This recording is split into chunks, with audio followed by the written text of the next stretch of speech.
है कि सोमवार की अगर प्रदोष पड़ती है, बहुत ध्यान से सुनना महाराज, सोमवार की प्रदोष पड़ती है तो शंकर भगवान कैलाश पर निवास करते हैं।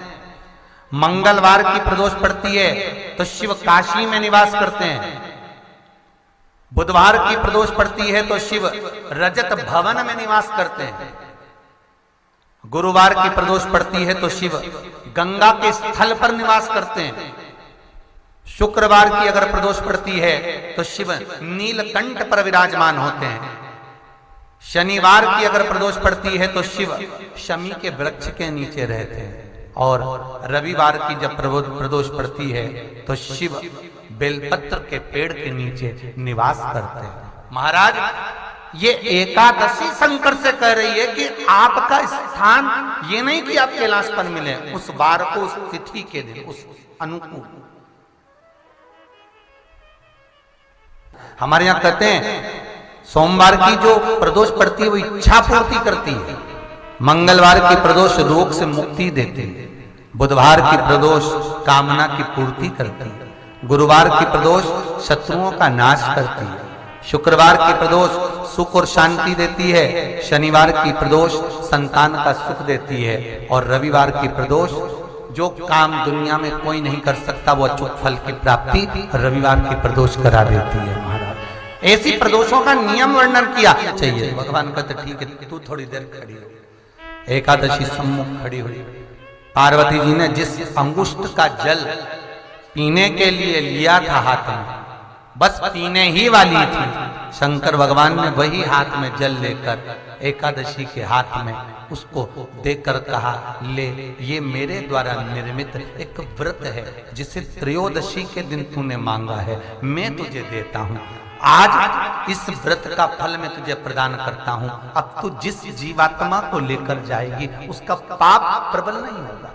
किसी स्त्री, पुरुष, बालक, बुजुर्ग जो भी होगा जिसने प्रदोष का व्रत करा होगा वो जीवात्मा को तू किसी फल की कामना से नहीं स्वतः ही लेकर चली जाएगी। उसमें कोई कामना नहीं है। बन सके जीवन में 11 प्रदोष या 26 प्रदोष करने के बाद आप उसका उद्यापन कर विराम भी दे सकते।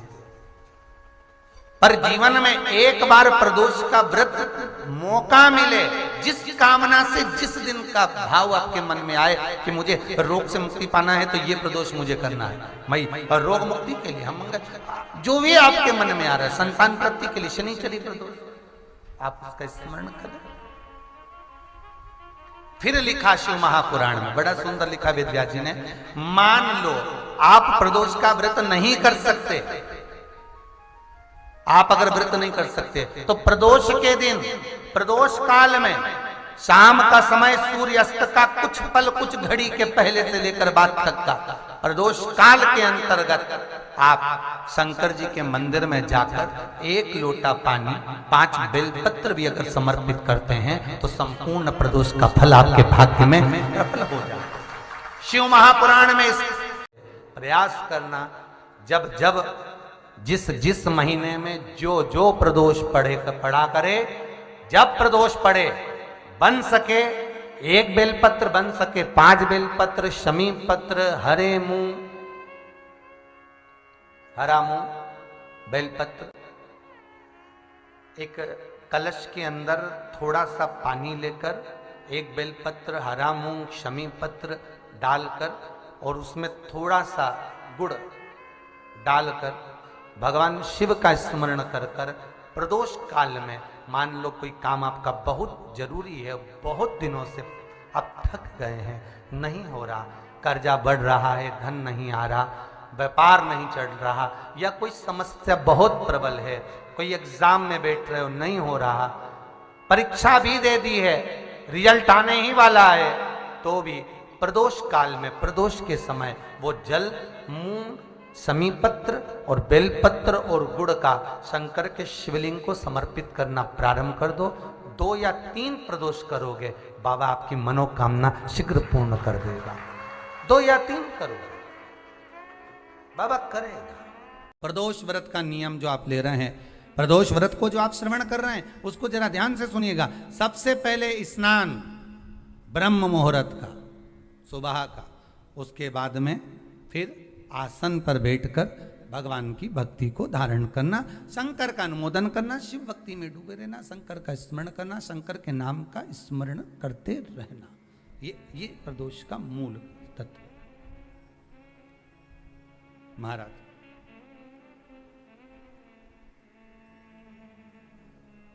प्रदोष व्रत करने वाले को भोजन नहीं करना चाहिए। ध्यान दीजिए, फलाहार करो, उसमें भी नमक का सेवन मत करो। प्रदोष व्रत में नमक का सेवन वर्जित होता है। कारण क्या कारण होता है?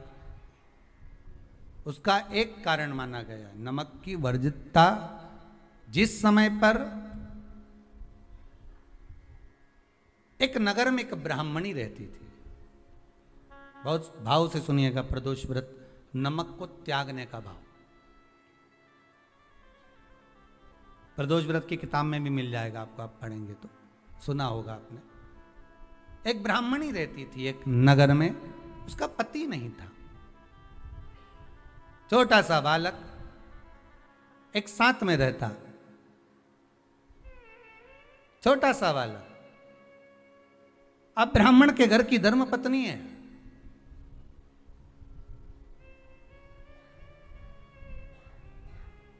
ब्राह्मण कर्मकांड करने वाला, पूजन करने वाला, पाठ करने वाला, अनुष्ठान करने वाला, पूजन करने वाला, मंत्र जाप करने वाला, भगवत भक्ति में डूबने वाला। ब्राह्मण तो चले गया, ब्राह्मणी बच्चे के साथ रह रही। क्या करे वो? अकेली निवास कर रही,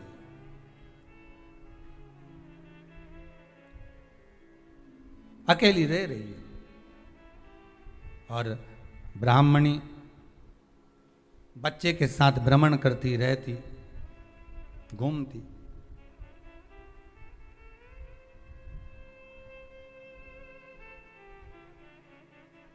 कहीं कहीं दर दर जाकर कुछ भिक्षा को मांग कर लेकर आ जाती, और भिक्षा लाने के बाद में उस भिक्षा को जब लेकर आती तो अपने बच्चे को भी खिलाती और स्वयं भी उसका पान करती।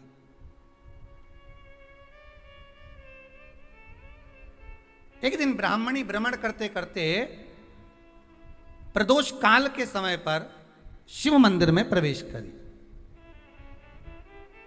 प्रदोष काल के समय पर, और शंकर मंदिर में जब प्रवेश करा, प्रदोष काल किसको कहते हैं? सूर्य अस्त हो रहा हो, रात्रि प्रवेश कर रही हो, दोनों का जब मिलन हो रहा हो वो प्रदोष काल कहलाता। दोनों का जब मिलन हो रहा, सूर्यास्त हो रहा हो, रात्रि अपना चरण बढ़ाने के लिए आगे बढ़ रही हो, और दोनों का जब मिलन हो रहा है, वो प्रदोष काल है, वो प्रदोष का समय है।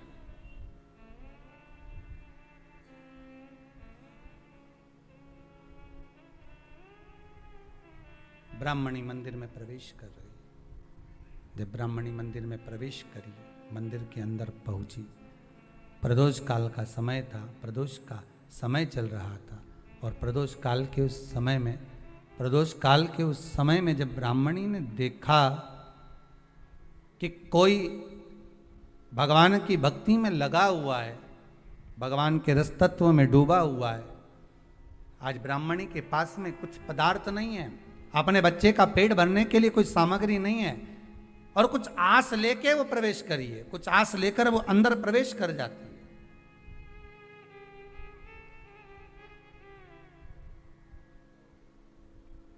कोई ऋषि की पत्नी, कोई ब्राह्मण जन की अर्धांगिनी उस प्रदोष के समय पर शंकर का अभिषेक पूजन कर रही थी, भगवान शिव की आराधना कर रही थी, भगवान की भक्ति में डूबी हुई थी। कई लोग सर्च कर रहे हैं। प्रदोष का व्रत है, प्रदोष के व्रत में आज मान लो मंगलवार का प्रदोष है, मान लो सोमवार का प्रदोष है, मान लो गुरुवार का प्रदोष है, तो प्रदोष में मैं क्या खाऊं? आज के व्रत में क्या खाया आज? लोग नेट पर सर्च करते, लोग गूगल पर सर्च करते, किताबों में ढूंढते हैं, पोथी पुराणों में ढूंढते हैं, क्या खाया जाए।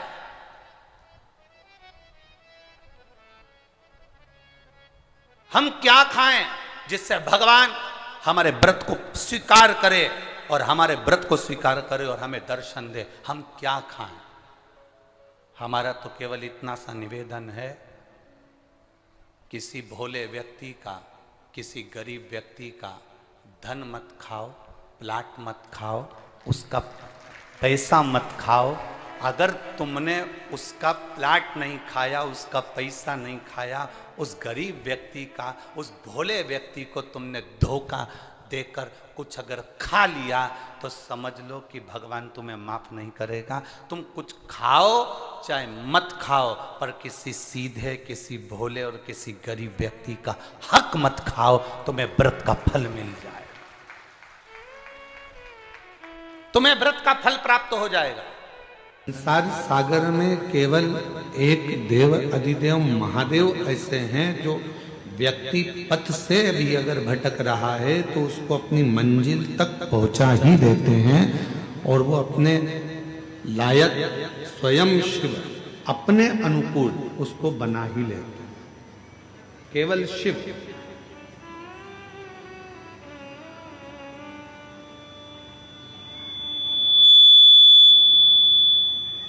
केवल भगवान शंकर।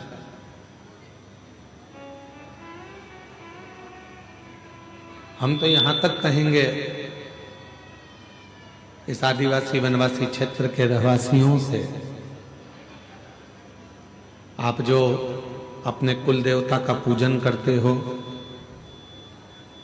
आप अपने कुल देवी का पूजन करते हो, आप उनका स्मरण करते हो, मंत्र जाप करते हो, नाम जाप करते हो, नाम कीर्तन करते हो, तो हम तो आपसे कहेंगे कि प्रतिदिन भगवान शंकर को एक लोटा जल चढ़ाने का एक नियम बना, और जब आप एक लोटा जल चढ़ाने का नियम बना लोगे तो ये निश्चित है कि तुम्हारे घर का कोई भी व्यक्ति अपने पथ से नहीं भटकेगा, ना वो कभी गलत संगत में जाएगा, ना मदिरा में जाएगा, ना मांसाहार में जाएगा, ना गलत वृत्ति में जाएगा। वो गलत मार्ग की ओर जाएगा ही नहीं, वो गलत मार्ग की ओर पहुंचेगा ही नहीं। क्यों? क्योंकि शिव उसके मार्ग को सुलभ कर देते। और तेरी कृपा बिना न हिले एक भी अणु, लेते हैं श्वास तेरी कृपा से तनु तनु। बखान क्या करूं मैं राखों के ढेर का, चपटी बहुत मेरे खजाना कुबेर का। हे गंगाधार मुक्ति द्वार ओमकार तू, भोले ओमकार तू, आयो शरण तिहार शंभु तार तार। क्यों? क्योंकि आज का जो नवयुवक है, आज के जो नवयुवक हैं, वो दो चीजों में उलझे पड़े हैं।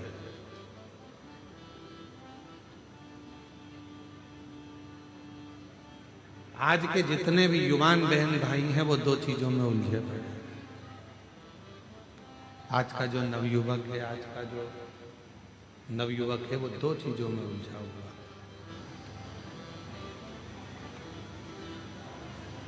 और वो दो चीजों से बाहर भी नहीं निकल रहा,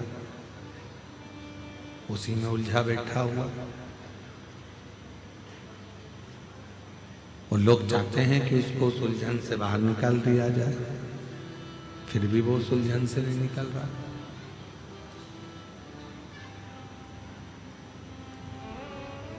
आज के नवयुवक दो चीजों में उलझे हैं। एक उलझे हैं कैमरे में, और एक उलझे हैं कमरे में। ना वो कैमरे से बाहर निकल रहे हैं और ना वो कमरे से बाहर निकल रहे हैं। जिस कमरे में वो रहते हैं रात को 10 बजे आ रहे हैं, 11 बजे आ रहे हैं, 9 बजे आ रहे हैं, कब आ रहे हैं कोई भरोसा नहीं है। इसमें आवाज नहीं आ रही है तुम्हारे, सुनो कान लगा के। कितनी बजे आ रहे हैं, कब आ रहे हैं, कोई भरोसा। कमरे में आते हैं, रुकते हैं, सुबह आराम से उठते हैं, 10 बजे 11 बजे उठ रहे हैं, काम पर गए, फिर वापिस आ गए, फिर सो गए। उनसे कमरा भी नहीं छूट रहा और कैमरा भी नहीं छूट रहा। कैमरे की लत तो आज के नवयुवकों में इतनी पड़ गई है कि बिना कैमरे के 1 मिनट नहीं रह सकते। दांत भी घिस रहे हैं तो भी कैमरा चालू है, मुख भी धो रहे हैं तो भी कैमरा चालू है। और उस कैमरे ने मालूम पड़ा एक दिन ऐसी जिंदगी खराब कर दी कि फिर किसी को मुख दिखाने के भी काबिल नहीं बच पा। नवयुवक बच्चे, छोटा बच्चा है, सोता हुआ अच्छा लगता है। छोटा बच्चा जितना सोएगा माँ बाप को उतना अच्छा लगेगा। पर वही छोटा बच्चा जब बड़ा हो जाता है, कॉलेज में पहुंच जाता है, और वो बच्चा यदि कमरे में सोता हुआ पड़ा रहे तो माँ बाप को बिल्कुल अच्छा नहीं लगता। माँ बाप चाहते हैं कि मेरा बेटा कमरे से भी बाहर निकले और कैमरे से भी बाहर निकले और कुछ अच्छा कर दिखाए जिससे इस राष्ट्र का उत्थान हो।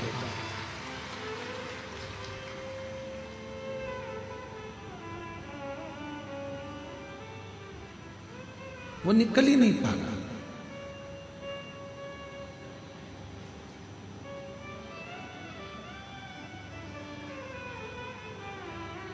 हम आपसे पूछें, ईमानदारी से बोलना, जितने जितने आप लोग बैठे हैं और जितने आस्था चैनल पर कथा सुन रहे हैं, फेसबुक यूट्यूब पर कथा सुन रहे हैं,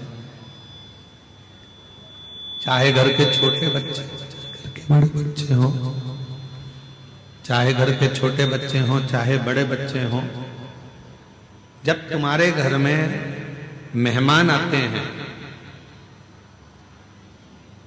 चाहे सास के रिश्तेदार आ जाएं, चाहे ससुर के रिश्तेदार आ जाएं, चाहे चाचा के रिश्तेदार आ जाएं, चाहे चाची के आ जाएं, काका जी के आ जाएं, काकी जी के, बुआ जी के, किसी के भी रिश्तेदार, 2 मिनट के लिए बच्चे उनके सामने आते हैं, हाथ जोड़ते हैं, इसके बाद फिर अपने कमरे में चले जाते हैं। कमरे से निकलते ही नहीं, कमरे से निकल ही नहीं पाता। फिर करते क्या है? क्या कोई पुस्तक पढ़ रहे हैं? क्या कोई अध्ययन कर रहे हैं? कुछ ग्रहण कर रहे हैं? नहीं, केवल वो एक मोबाइल पर दिन भर रील देख रहा है और रील बनाने का प्रयास कर रहा है। दोनों रील देख भी रहा है और रील बनाने का प्रयास भी कर रहा है। मेरा निवेदन है मेरी जीजियों, मेरे जीजाओं, मेरी बेटियों, बेटाओं, मेरी माताओं, मेरे बुजुर्ग माता पिताओं से, अपने घर के बच्चों को एक प्रेरणा दो और उसको बताओ कि तुम्हें विद्या अध्ययन कर कर, रात दिन एक कर कर, अपनी पूरी मेहनत कर कर, पूर्ण परिश्रम के साथ में आगे बढ़कर कुछ ऐसा कर दिखाना है जो हमारे क्षेत्र के लिए भी श्रेष्ठ हो और हमारे घर के लिए भी श्रेष्ठ हो। कुछ ऐसा कर दिखा।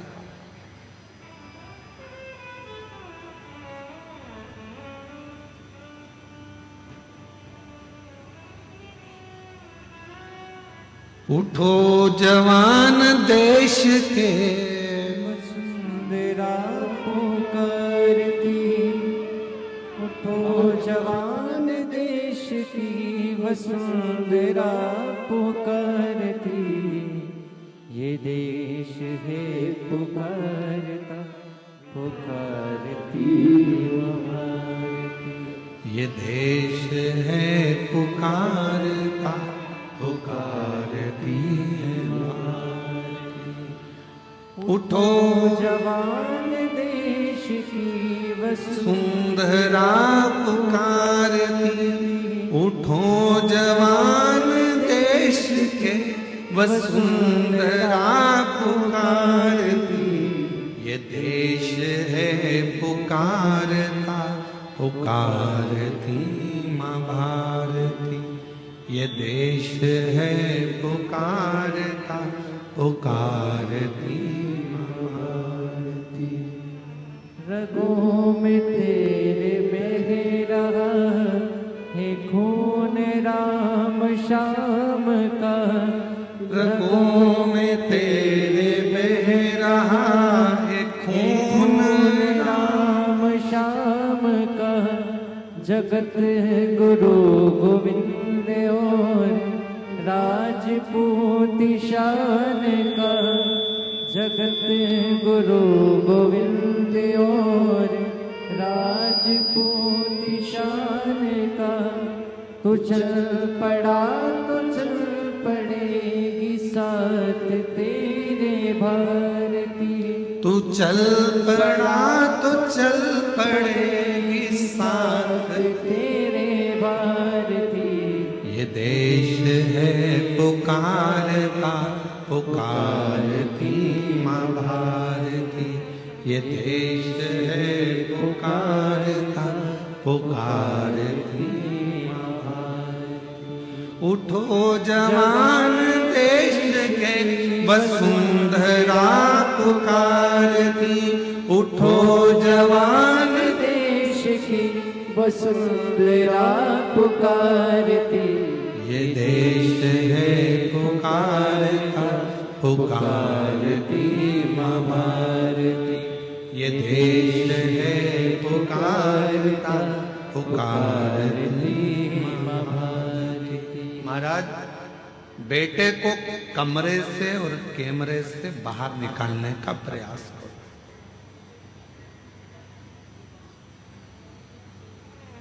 केवल कमरे तक जीवन ना रहे, केवल कैमरे तक जीवन ना रहे।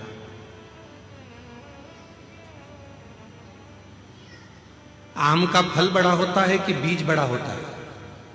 उत्तर तो जल्दी से। ओ दंते बड़ा वालो, बोलो गिदम वालो। आम का फल बड़ा होता है कि बीज बड़ा होता है? फल। पपीते का बीज बड़ा होता है कि फल बड़ा होता है? फल। बीज छोटा है, फल बड़ा है। अंगूर का बीज जो होता है उससे अंगूर बड़ा होता है कि छोटा होता है? बड़ा। जाम, बी, अमरूद।